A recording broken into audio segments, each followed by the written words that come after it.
मगरबी ममालिक इस वक्त रूस को दुनिया में तनहा और कमजोर करना चाहते हैं। रूसी सदर का सालाना न्यूज कॉन्फ्रेंस में खिताब। आज की अहम खबर से आगाह करते चले। रूसी सदर पुतिन का कहना है कि दुनिया पर गलबा हासिल करने का ख्वाब मास्को नहीं बल्कि वाशिंगटन में देखा जा रहा है। अमेरिका की जानिब से यूरोप के अहम इलाकों में मिसाइल नस्ब किए गए तो मजबूरन जवाबी कार्रवाई की जाएगी। शाम से अमेरिकी फौज का इनखला खुश आइंद है। मगरबी ममालिक अपनी दाखिली वजूहात की वजह से रूस से दुश्मनी रखते हैं।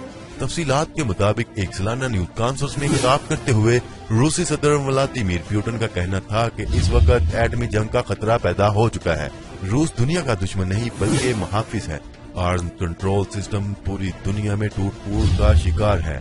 व्लादिमीर पुतिन का कहना था कि दुनिया पर गलबा हासिल करने का ख्वाब रूस नहीं बल्कि अमेरिका देख रहा है। इस वक्त अमेरिकी दफाई अखराजात इतने बढ़ चुके हैं कि 700 अरब डॉलर तक पहुंच चुके हैं, जबकि रूस में दफाई अखराजात इस वक्त भी महज 46 अरब डॉलर है। शाम से अमेरिकी फौज के इनखला के हवाले से डोनाल्ड ट्रंप ने जो फैसला किया है इसका खैर मकदम किया जाता है। रूस हमेशा ही ये कहता है कि शाम में अमेरिकी फौज की तैनाती गैर कानूनी है। रूसी एजेंसियों के हवाले से वाज़ह करते हुए व्लादिमीर पुतिन का कहना था कि इस वक्त रूस को आलमी सतह पर कमजोर करने की कोशिश की जा रही है। मगरबी ताकतें चाह रही हैं कि रूस पूरी दुनिया में तनहा रह जाए। यूक्रेन के हवाले से रूस कभी भी पीछे नहीं हटेगा।